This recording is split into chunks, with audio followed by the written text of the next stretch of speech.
네, 여러분 안녕하십니까? Q5 English입니다. 오늘은 동정, 연민 이렇게 번역되는 sympathy, empathy, compassion 이 세 단어를 비교해 보도록 하겠습니다.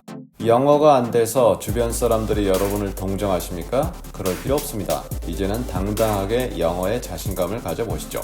애청, 구독, 좋아요, 알림 설정 꼭 확인 부탁드립니다. 먼저 sympathy, SYM이라는 건 the same, 똑같다는 내용이죠. 그리고 pathy라는 건 feeling, 감정이잖아요. 즉, 상대방이 느끼는 걸 나도 동일하게 느낀다. 이러한 느낌입니다. 타인의 감정이나 고통을 이해한다. 이러한 느낌인데요. 가슴속 깊이 그것을 느낀다. 그러한 느낌은 없을 수도 있습니다. She expressed sympathy for him.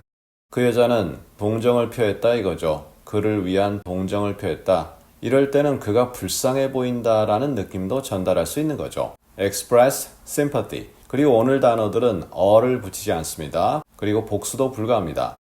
There's growing sympathy for refugee children.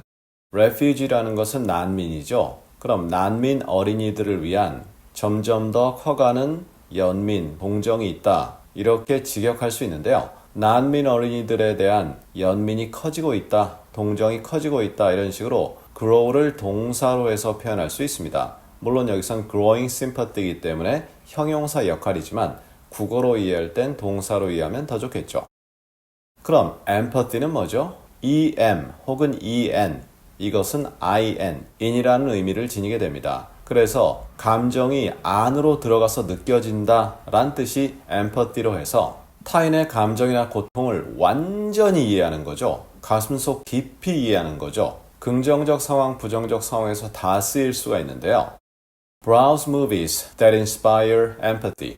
그냥 국어상 번역은 똑같은데요. 동정, 연민을 유발하는 그러한 영화를 구경해라. 일단 inspire, spire가 호흡이죠. in, 호흡을 안으로 불어넣는다 라는 의미를 지니게 되는데요.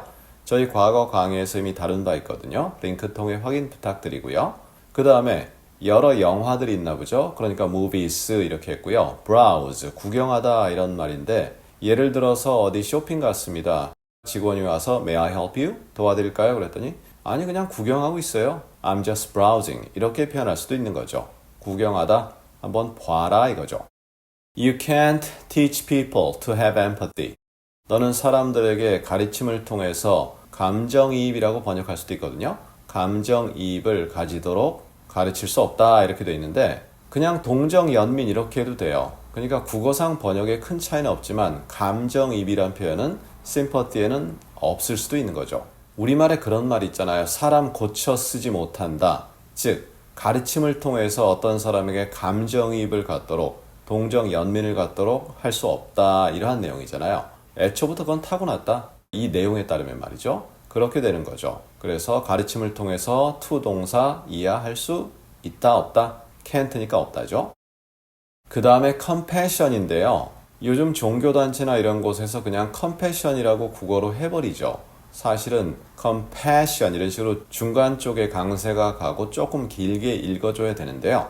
이것은 empathy가 먼저 있습니다. 그리고 나서 구체적인 조치나 행동을 취한다라는 느낌이 들어갑니다. 기꺼이 도우려 하는 거죠.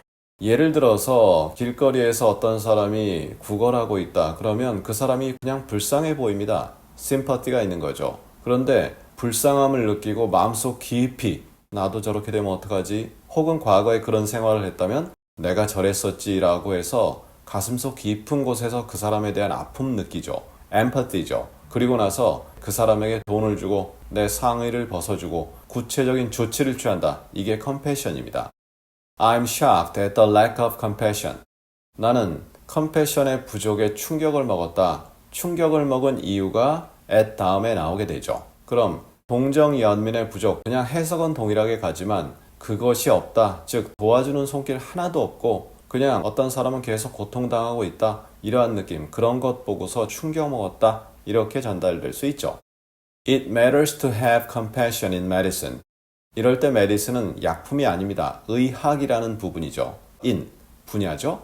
의학 분야에서 동정, 연민, 때에 따라선 감정이입 이런 것을 갖는 것은 중요하다 이렇게 돼 있는데 느낌상은 그냥 국어로 번역하면 똑같으니까 영어적으로는 그냥 약만 만들어서 애따 니들 사용해라 이게 아니라 그 약을 사용해서 환자들이 어떤 변화를 일으키고 또 어떤 회복을 경험하는지 직접 보고 느끼고 또 안 되면 가서 도와주려고 하는 그러한 적극적 자세, 그런 것이 중요하다, 이렇게 의미가 전달되죠.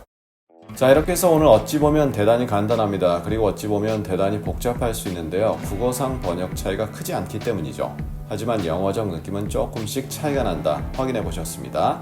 compassion, sympathy, 그리고 empathy, 이 세 단어를 자세히 비교해 보시고요. 당연히 반복 필수입니다. 그럼 우리 다음 시간엔 적절하다라고 하는 형용사 세 가지가 있습니다. 학창시절에 그냥 이퀄 표시하고 외운 표현들인데요. 약간 차이가 발생합니다. 어떤 차이가 발생하는지 다음 시간에 그 단어들과 함께 그 내용도 알아보도록 하겠습니다. 다음 시간에 뵙겠습니다. 감사합니다.